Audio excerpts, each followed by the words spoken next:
যি ব্যক্তিয়ে স্পষ্ট, সত্য আৰু চিধাকৈ কথাবোৰ কয়, তেনে ব্যক্তিৰ কথাবোৰ হয়তো শুনিবলৈ তিক্ত অথবা অপ্ৰিয় হ'ব পাৰে, কিন্তু কেতিয়াও কাকো প্ৰতাৰণা নকৰে।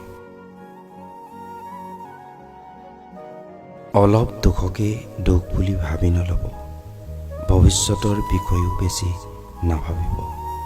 মনত ৰাখিব, বুদ্ধিমান লোকে সদায় বৰ্তমান সময় অনুসৰিহে চলিব বিচাৰে। দেখিবলৈ ধুনীয়া হ'লেই কোনো মানুহ ভাল হৈ নাযায়। ভাল মানুহ হ'বৰ বাবে এটা ভাল মনৰ প্ৰয়োজন হয়। এইখনেই দুনিয়া হয় ভাই। অকলে কান্দি থাকিলে কাৰণটো সুধিবলৈও মানুহৰ অভাৱ হয়। অকলে হাঁহি চোৱাচোন, পাগল সজাবলৈ সকলো দৌৰি আহিব।